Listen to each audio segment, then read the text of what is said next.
कबीर साकत संग न कीजिए, दूर है जाइए भाग। बासन कारो परसिए,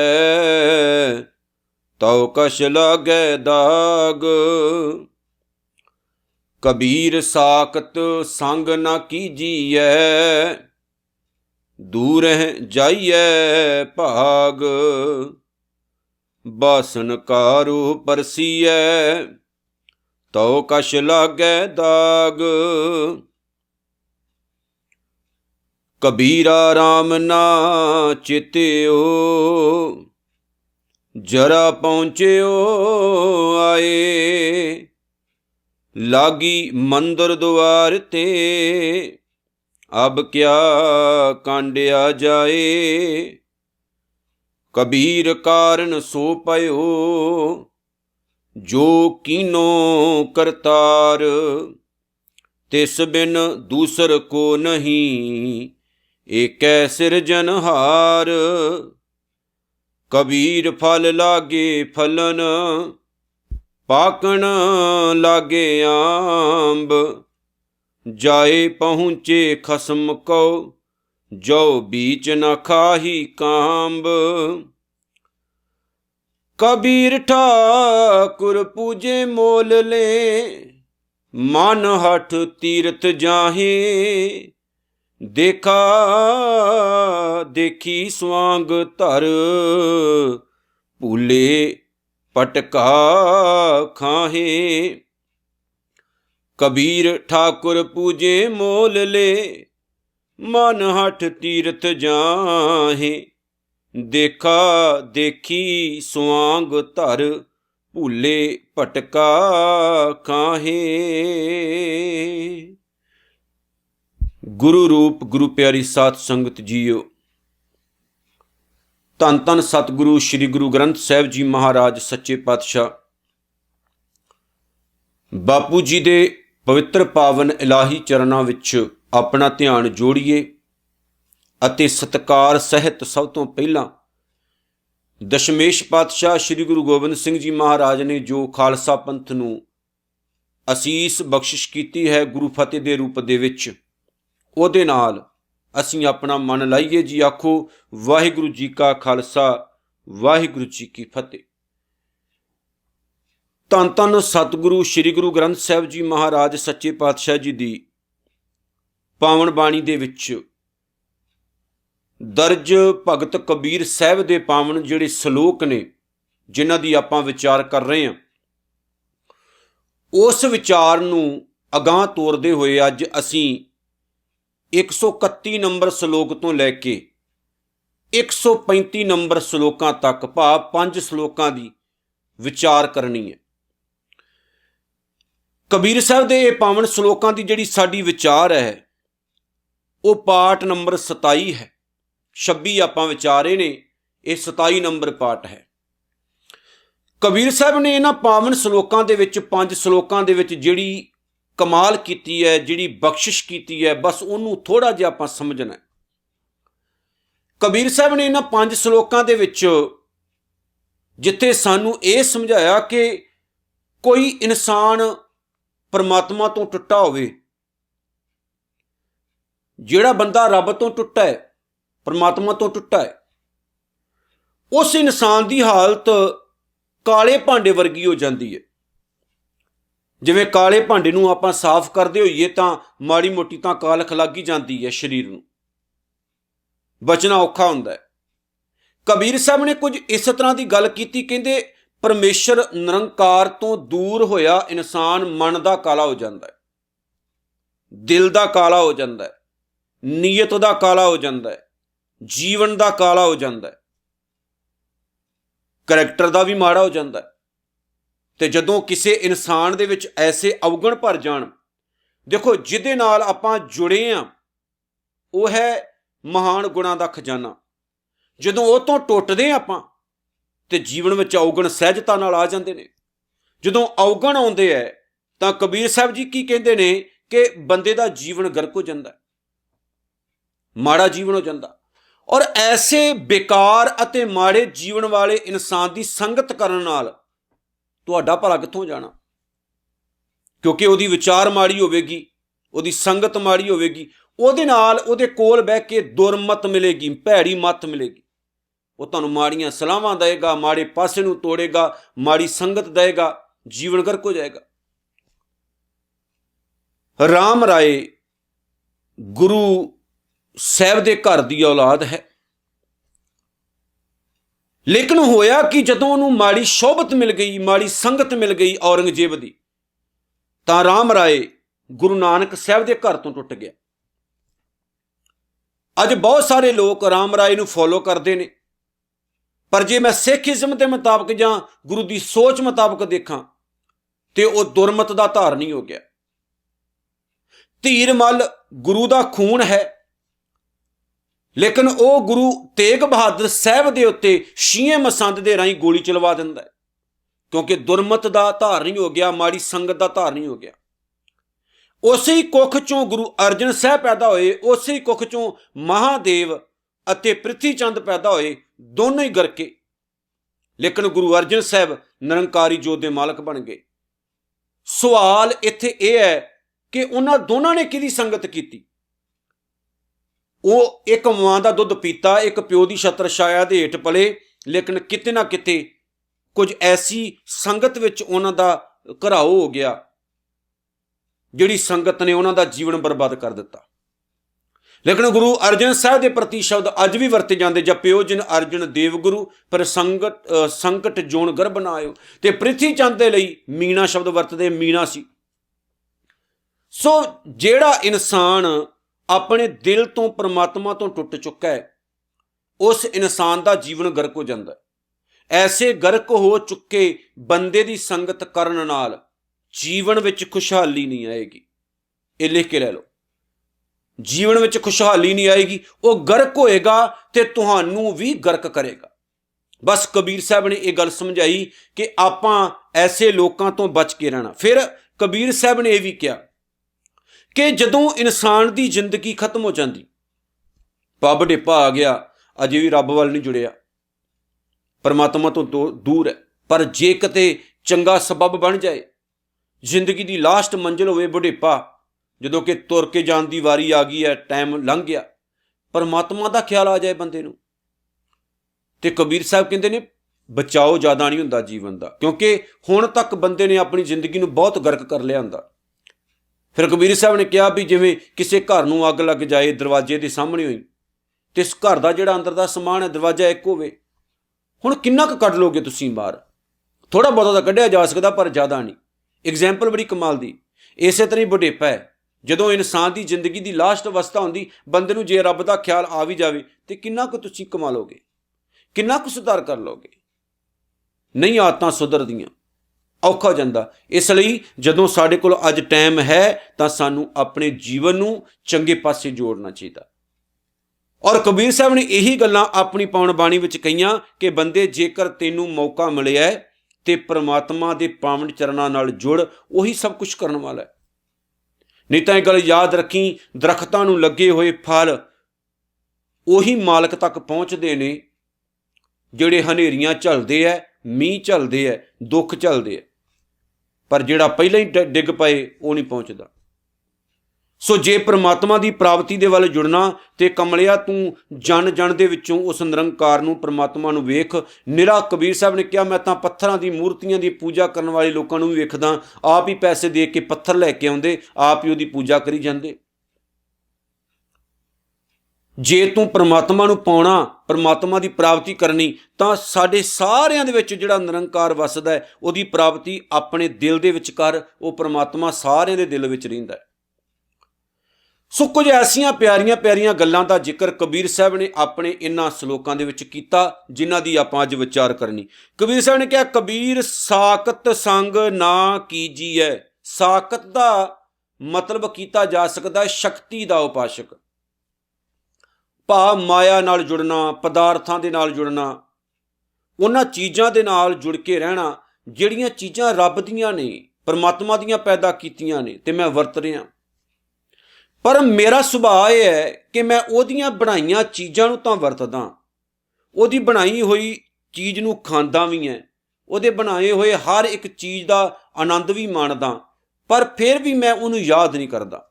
ਮੈਂ ਪਾਣੀ ਪੀਣਾ, ਪਰ ਮੇਰੇ ਮੂੰਹ 'ਚੋਂ ਇਹ ਨਹੀਂ ਨਿਕਲਦਾ ਕਿ ਪਾਣੀ ਤੂੰ ਪੈਦਾ ਕਰਨ ਵਾਲਾ। ਮੈਂ ਅੱਗ ਵਰਤਦਾ, ਲੇਕਿਨ ਇਹ ਨਹੀਂ ਨਿਕਲਦਾ ਇਹ ਪੈਦਾ ਪਰਮਾਤਮਾ ਨੇ ਕੀਤੀ। ਮੈਂ ਜੀਵਨ ਵਧੀਆ ਜੀਉ ਰਿਹਾ, ਲੇਕਿਨ ਮੇਰੇ ਮੂੰਹ 'ਚੋਂ ਇਹ ਸ਼ਬਦ ਨਾ ਨਿਕਲਣ ਵੀ ਤੇਰੀ ਕਿਰਪਾ ਨਾਲ ਸਤਿਗੁਰੂ ਮੈਂ ਜੀਵਨ ਸੋਹਣਾ ਬਤੀਤ ਕਰ ਰਿਹਾ। ਐਸਾ ਇਨਸਾਨ ਸ਼ਕਤੀ ਦਾ ਉਪਾਸ਼ਕ ਹੁੰਦਾ, ਮਤਲਬ ਕਿ ਉਹਨਾਂ ਚੀਜ਼ਾਂ ਦਾ ਉਪਾਸ਼ਕ ਜਿਹੜੀਆਂ ਚੀਜ਼ਾਂ ਪਰਮਾਤਮਾ ਨੇ ਪੈਦਾ ਕੀਤੀਆਂ। ਦਾਤੇ ਵੱਲ ਧਿਆਨ ਨਹੀਂ, ਦਾਤ ਵੱਲ ਧਿਆਨ ਹੈ। ਦਾਤ ਵੱਲ ਧਿਆਨ ਹੈ, ਦਾਤ ਵੱਲ, ਦਾਤੇ ਵੱਲ ਨਹੀਂ। ਦਾਤੇ ਨੇ ਤਾਂ ਦਾਤਾਂ ਦਿੱਤੀਆਂ, ਪਰ ਦਾਤਾ ਭੁੱਲ ਗਿਆ, ਦਾਤ ਯਾਦ ਰਹਿ ਗਈ। ਇਹੀ ਪ੍ਰੋਬਲਮ ਹੈ। ਐਸਾ ਇਨਸਾਨ ਜਿਹੜਾ ਸਾਖਤ ਸੰਗ ਨਾ ਕੀਜੀਏ, ਉਹਦੀ ਸੰਗਤ ਨਾ ਕਰੋ, ਭਾਵ ਉਹਦੇ ਵਿਚਾਰਾਂ ਨਾਲ ਸਾਂਝ ਨਾ ਪਾਓ, ਉਹਦੇ ਜਿਹੜੇ ਔਗਣ ਨੇ ਉਹਨਾਂ ਨਾਲ ਸਾਂਝ ਨਾ ਪਾਓ, ਉਹਦੀਆਂ ਆਦਤਾਂ ਧਾਰਨ ਨਾ ਕਰੋ, ਨਹੀਂ ਤਾਂ ਕੀ ਹੋਏਗਾ? ਦੂਰੇ ਜਾਈਏ ਭਾਗ, ਉਹ ਤੋਂ ਦੂਰੀ ਬਣਾ ਕੇ ਰੱਖਣੀ ਆਪਾਂ, ਨਹੀਂ ਤਾਂ ਨੁਕਸਾਨ ਪਤਾ ਕੀ ਹੋਣਾ? ਬਾਸਣ ਕਾਰੋ ਪਰਸੀਐ, ਕਾਲੇ ਭਾਂਡਿਆਂ ਨੂੰ ਆਪਾਂ ਜਦੋਂ ਟੱਚ ਕਰਦੇ ਹਾਂ, ਛੂਹਨੇ ਹਾਂ, ਤਾਂ ਉਹ ਕਛ ਲੱਗ ਗਿਆ ਦਾਗ, ਦਾਗ ਤਾਂ ਲੱਗ ਹੀ ਜਾਂਦੇ। ਕਈ ਵਾਰ ਸਾਡੀਆਂ ਔਲਾਦਾਂ ਕਿਉਂ ਵਿਗੜ ਜਾਂਦੀਆਂ? ਮਾੜੀ ਸੰਗਤ ਕਰਕੇ। ਆਪਾਂ ਫਿਰ ਕਹਿੰਦੇ ਹਾਂ ਸਾਡੇ ਬੱਚੇ ਜੀ ਇਦਾਂ ਦੇ ਤਾਂ ਹੈ ਨਹੀਂ ਸੀ। ਕੀ ਗੱਲ ਹੋਈ? ਸਾਡੇ ਬੱਚਿਆਂ ਨੂੰ ਕਿਹਨੇ ਵਿਗਾੜਿਆ? ਸਾਡੇ ਬੱਚਿਆਂ ਨੂੰ ਵਿਗਾੜਿਆ ਮਾੜੀ ਸੰਗਤ ਨੇ। ਜੇ ਸਾਡੇ ਬੱਚਿਆਂ ਦੀ ਸੰਗਤ ਚੰਗੀ ਹੈ, ਉਹਨਾਂ ਵਿੱਚ ਕੋਈ ਮਾੜਾ ਇਨਸਾਨ ਆ ਗਿਆ, ਤੇ ਕਈ ਵਾਰ ਕਿੰਨੇ ਕਿੰਨੇ ਜਾਣਿਆਂ ਨੂੰ ਨਾਂ ਲੈ ਕੇ ਡੁੱਬ ਜਾਂਦਾ। ਆਪ ਤਾਂ ਡੁੱਬੀ ਬਾਹਮਣੀ ਜਜਮਾਨ ਵੀ ਡੁੱਬੇ, ਕਿੰਨਿਆਂ ਨਾਂ ਲੈ ਕੇ ਡੁੱਬ ਜਾਂਦਾ ਉਹ। ਸੋ ਬਹੁਤ ਸਾਰੀ ਇਹ ਪ੍ਰੋਬਲਮ ਹੈ। ਮਾੜੇ ਲੋਕ ਚੰਗਿਆਂ ਨੂੰ ਵੀ ਕਈ ਵਾਰ ਡੁੱਬ ਦਿੰਦੇ। ਇੱਥੇ ਹੀ ਬਚਣਾ ਆਪਾਂ। ਇਸ ਲਈ ਸਾਡੇ ਗੁਰੂ ਸਾਹਿਬ ਨੇ ਕਿਹਾ, ਸਿੱਖਾ ਵੱਧ ਤੋਂ ਵੱਧ ਸਤ ਸੰਗਤ ਕਰਿਆ ਕਰ, ਸਾਧ ਸੰਗਤ ਕਰਿਆ ਕਰ। ਜਦੋਂ ਗੁਰੂ ਦੀ ਸੰਗਤ ਵਿੱਚ ਬੈਠੇਗਾ, ਤੈਨੂੰ ਕੁਝ ਸੁਣਨ ਨੂੰ ਮਿਲੇਗਾ ਚੰਗਾ, ਚੰਗੇ ਵਿਚਾਰ ਧਾਰਨ ਕਰਨ ਨੂੰ ਮਿਲ ਗਏ। ਉਹਦੇ ਨਾਲ ਤੇਰਾ ਜੀਵਨ ਵਧੀਆ ਬਣੇਗਾ, ਤੇਰੇ ਜੀਵਨ ਦਾ ਲੈਵਲ ਵਧੇਗਾ, ਤੇਰੇ ਅੰਦਰ ਚੰਗਿਆਈ ਆਏਗੀ, ਤੇਰੇ ਅੰਦਰ ਸ਼ੋਭਾ ਪਰਮਾਤਮਾ ਦੀ ਪੈਦਾ ਹੋਏਗੀ। ਕਬੀਰ ਸਾਹਿਬ ਦਾ ਅਗਲਾ ਸ਼ਲੋਕ ਹੈ, ਕਬੀਰਾ ਰਾਮ ਨਾ ਚੇਤਿਓ ਜਰਾ ਪਹੁੰਚਿਓ ਆਏ। ਕਬੀਰ ਸਾਹਿਬ ਨੇ ਕਿਹਾ, ਕਹਿੰਦੇ ਨੇ ਕਬੀਰਾ ਤੂੰ ਰੱਬ ਨੂੰ ਯਾਦ ਨਹੀਂ ਕਰ ਰਿਹਾ, ਬੁਢੇਪਾ ਆ ਗਿਆ, ਪਹੁੰਚ ਗਿਆ। ਵੀ ਤੁਰਦਾ ਕਿੱਥੋਂ ਤੂੰ ਤੁਰਿਆ? ਬੁਢੇਪਾ ਆ ਗਿਆ ਤੇਰੇ ਤੇ, ਬੁੱਢਾ ਹੋ ਗਿਆ ਤੂੰ, ਹੁਣ ਬੁਢੇਪਾ ਤਾਂ ਆ ਗਿਆ, ਹੁਣ ਕੀ ਕਰੇਗਾ ਤੂੰ? ਜੇ ਭਾਈ ਵੀਰ ਸਿੰਘ ਨੇ ਲਿਖਿਆ, ਕਹਿੰਦੇ ਨੇ ਸਮੇਂ ਦੀ ਮੈਂ ਗੱਲ ਕਰਾਂ, ਕਹਿੰਦੇ ਮੈਂ ਰੋਕ ਨਹੀਂ ਸਕਦਾ ਸਮੇਂ ਨੂੰ। ਸਮਾਂ ਇੱਕ ਐਸੀ ਚੀਜ਼ ਹੈ ਜਿਹੜਾ ਤੁਰਿਆ ਜਾਂਦਾ, ਤੁਰਿਆ ਜਾਂਦਾ, ਤੁਰਿਆ ਜਾਂਦਾ।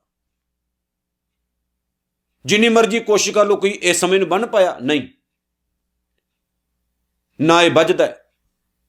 ਬੇੜਾ ਬੰਦ ਨਾ ਸਕਿਓ ਬੰਧਨ ਕੀ ਬੇਲਾ, ਗੁਰਬਾਣੀ ਵਿੱਚ ਵੀ ਆਖਿਆ ਗਿਆ। ਭਰ ਸਰਵਰ ਜਾਂ ਬੂਛ ਲਿਆ ਤਬ ਤਰਨ ਦੁਹੇਲਾ। ਸਮਾਂ ਤਾਂ ਲੰਘੀ ਜਾਂਦਾ, ਲੇਕਿਨ ਜਦੋਂ ਦੇਖੋ, ਜਦੋਂ ਸਾਨੂੰ ਪਤਾ ਵੀ ਹੜ੍ਹ ਕਿਸੇ ਵੀ ਸਮੇਂ ਆ ਸਕਦਾ, ਮੈਂ ਜਿੱਥੇ ਰਹਿਣਾ ਪਹਿਲਾਂ ਬੇੜਾ ਨਹੀਂ ਤਿਆਰ ਕੀਤਾ, ਜਦੋਂ ਹੜ੍ਹ ਆ ਗਿਆ ਫਿਰ ਲੱਕੜਾਂ ਕੱਟਣ ਲੱਗ ਪਿਆ, ਫਿਰ ਤਾਂ ਡੁੱਬਣਾ ਹੀ ਪਈ। ਜਦੋਂ ਪਤਾ ਘਰਾਂ ਨੂੰ ਅੱਗ ਲੱਗ ਸਕਦੀ ਹੈ, ਇੰਤਜ਼ਾਮ ਪਹਿਲਾਂ ਕਰਕੇ ਰੱਖੋ। ਜਦੋਂ ਘਰ ਨੂੰ ਅੱਗ ਲੱਗੀ, ਫਿਰ ਮੈਂ ਤੁਰਿਆ ਫਿਰਾਂ, ਭੱਜਾ ਫਿਰਾਂ ਵੀ ਕੋਈ ਮੈਨੂੰ ਦੇ ਦਿਓ ਜੀ ਇਸਤੇਮਾਲ ਕਰਨ ਲਈ ਗੈਸ ਪੰਪ, ਮੈਂ ਅੱਗ ਬੁਝਾ ਲਵਾਂ, ਪਾਣੀ ਦੇ ਦਿਓ ਮੈਨੂੰ।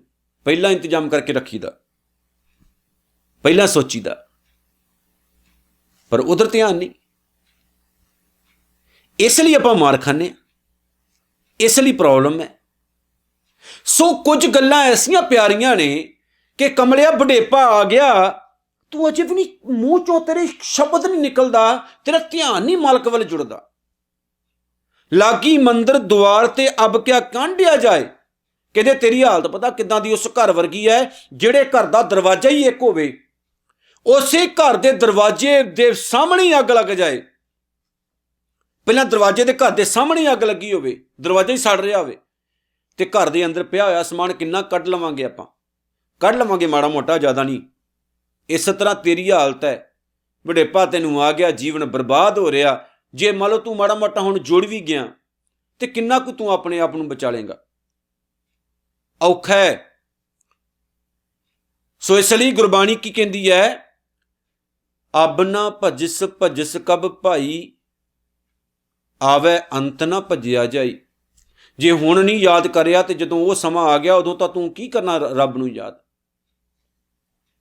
ਮੈਂ ਜੀ ਅਜੇ ਅੰਮ੍ਰਿਤ ਨਹੀਂ ਛਕ ਸਕਦਾ, ਮੈਂ ਅਜੇ ਕੇਸ ਨਹੀਂ ਰੱਖ ਸਕਦਾ ਜੀ, ਮੈਂ ਅਜੇ ਆਹ ਨਹੀਂ ਕਰ ਸਕਦਾ, ਮੈਂ ਉਹ ਨਹੀਂ ਕਰ ਸਕਦਾ। ਮੌਤ ਦਾ ਤਾਂ 1 ਮਿੰਟ ਦਾ ਪਤਾ ਨਹੀਂ, ਔਰ ਆਪਾਂ ਆਰਗੂਮੈਂਟ ਕਰਦੇ ਫਿਰਦੇ, ਲੰਮੀਆਂ ਤਾਣ ਕੇ ਆਪਾਂ ਸੁੱਤੇ ਰਹਿੰਦੇ ਹਾਂ। ਅਗਲੀ ਗੱਲ ਬੜੀ ਕਮਾਲ ਦੀ, ਉਹਨਾਂ ਨੇ ਕਿਹਾ ਕਬੀਰ ਕਾਰਨ ਸੋ ਭਇਓ ਜੋ ਕੀਨੋ ਕਰਤਾਰ।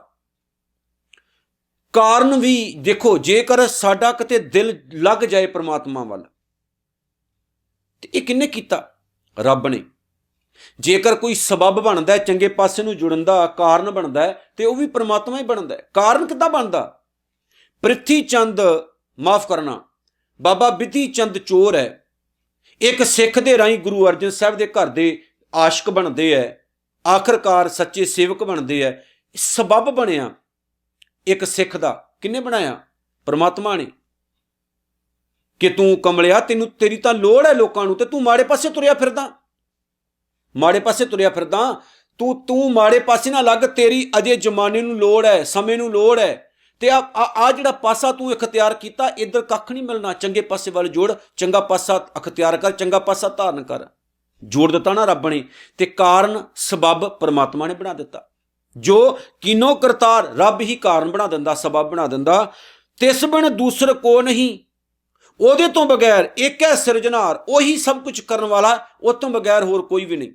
ਉਹੀ ਚੰਗੇ ਸਬੱਬ ਬਣਾ ਕੇ ਸਾਨੂੰ ਚੰਗੇ ਪਾਸੇ ਵੱਲ ਜੋੜ ਦਿੰਦਾ। ਸਾਰਾ ਕੁਝ ਕਰਨ ਵਾਲਾ ਉਹ ਨਿਰੰਕਾਰ ਵਾਹਿਗੁਰੂ ਆਪ ਖੁਦ ਹੈ। ਔਰ ਕਬੀਰ ਸਾਹਿਬ ਅੱਗੇ ਕਹਿੰਦੇ ਨੇ, ਬੜਾ ਪਿਆਰਾ ਬਚਨ ਹੈ, ਕਬੀਰ ਫਲ ਲਾਗੇ ਫਲਣ, ਪਾਕਣ ਲਾਗੇ ਆਂਬ। ਅੰਬਾਂ ਦੀ ਗੱਲ ਕੀਤੀ, ਕਹਿੰਦੇ ਦਰਖਤਾਂ ਨੂੰ ਪਹਿਲਾਂ ਬੂਰ ਲੱਗਦਾ, ਪਰ ਹੌਲੀ ਹੌਲੀ ਡੋਡੀਆਂ ਜਿਹੀਆਂ ਨਿਕਲਦੀਆਂ ਤੇ ਨਿੱਕੀਆਂ ਨਿੱਕੀਆਂ ਅੰਬੀਆਂ ਬਣ ਜਾਂਦੀਆਂ। ਮੀਂਹ ਬੜੇ ਆਉਂਦੇ, ਹਨੇਰੀਆਂ ਬੜੀਆਂ ਆਉਂਦੀਆਂ, ਬੜਾ ਕੁਛ ਹੁੰਦਾ, ਬਹੁਤ ਸਾਰੇ ਫਲ ਝੜ ਜਾਂਦੇ ਵਿਚਾਰੇ, ਪੈਰਾਂ ਦੇ ਵਿੱਚ ਮਿੱਧੇ ਜਾਂਦੇ, ਖਤਮ ਹੋ ਜਾਂਦੇ, ਉਹਨਾਂ ਦੀ ਕੋਈ ਕੀਮਤ ਨਹੀਂ ਪੈਂਦੀ। ਪਰ ਫਿਰ ਕੀ ਹੁੰਦਾ? ਪਾਕਣ ਲਾਗੇ ਆਮ। ਪਰ ਜਿਹੜੇ ਲੱਗੇ ਰਹਿੰਦੇ ਨੇ, ਸਾਰਾ ਕੁਝ ਝੱਲ ਕੇ, ਮੀਂਹ ਹਨੇਰੀ ਝੱਖੜ ਝੱਲ ਕੇ ਜੁੜੇ ਰਹਿੰਦੇ ਨੇ, ਪਰ ਹੌਲੀ ਹੌਲੀ ਪੱਕਣੇ ਸ਼ੁਰੂ ਹੋ ਜਾਂਦੇ ਹੈ, ਪੱਕ ਜਾਂਦੇ ਨੇ। ਫਿਰ ਕੀ ਹੁੰਦਾ? ਜਾਏ ਪਹੁੰਚੇ ਖਸਮ ਕਉ, ਜੋ ਬੀਚ ਨਾ ਖਾਹੀ ਕਾਂਬ।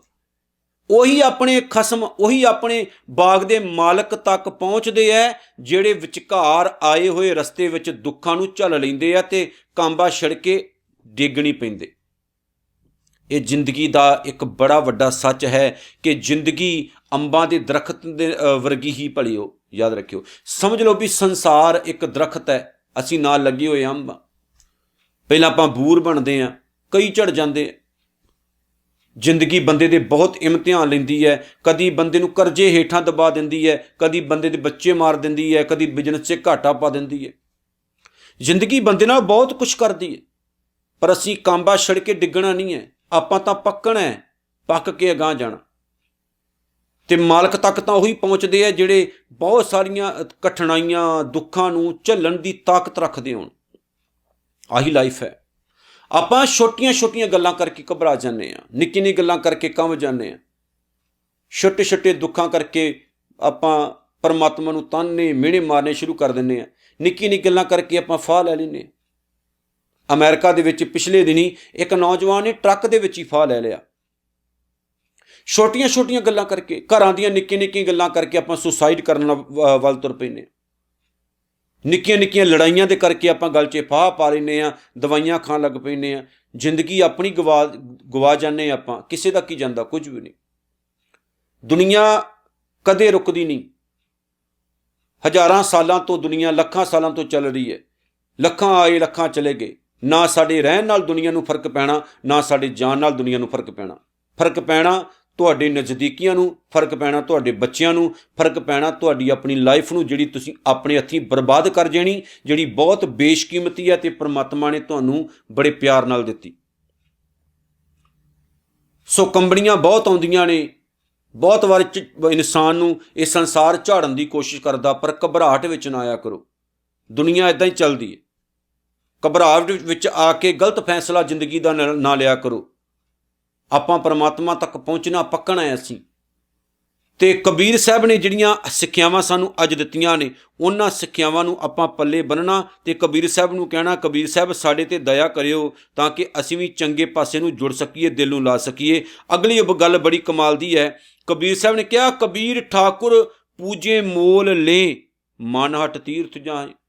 ਕਹਿੰਦੇ ਬੰਦਾ ਮੁੱਲ ਲੈ ਕੇ ਕਿਸੇ ਪੱਥਰ ਦੀ ਮੂਰਤੀ ਨੂੰ ਠਾਕੁਰ ਕਹਿ ਕੇ ਘਰ ਲੈ ਆਉਂਦਾ, ਉਹ ਪੱਥਰ ਦੀ ਮੂਰਤੀ ਨੂੰ ਆਪ ਹੀ ਮੁੱਲ ਲਿਆਂਦਾ ਹੁੰਦਾ, ਠਾਕੁਰ ਵੀ ਆਪ ਬਣਾਇਆ ਹੁੰਦਾ, ਫਿਰ ਉਹਦੀ ਪੂਜਾ ਕਰਨ ਲੱਗ ਪੈਂਦਾ। ਫਿਰ ਦੇਖਾ ਦੇਖੀ ਸੁਆਂਗ ਧਾਰ ਭੂਲੇ ਭਟਕਾ ਖਾਏ, ਤੇ ਫਿਰ ਕੀ ਹੁੰਦਾ ਜੀ, ਮਨ ਹਟ ਤੀਰਥ ਵੀ ਜਾਂਦਾ, ਹੱਠ ਕਰਕੇ ਕਈ ਤੀਰਥਾਂ ਦੇ ਇਸ਼ਨਾਨ, ਤੀਰਥਾਂ ਦੀ ਯਾਤਰਾ ਵੀ ਕਰਨ ਤੁਰ ਪੈਂਦਾ। ਪਰ ਇਹ ਸਾਰਾ ਕੁਝ ਕਰਦਾ ਕਹਿੰਦਾ ਦੇਖਾ ਦੇਖੀ, ਵੀ ਉਹ ਜਾ ਰਿਹਾ ਤੇ ਉਹ ਕਰ ਰਿਹਾ ਤੇ ਮੈਂ ਵੀ ਕਰ ਲਵਾਂ।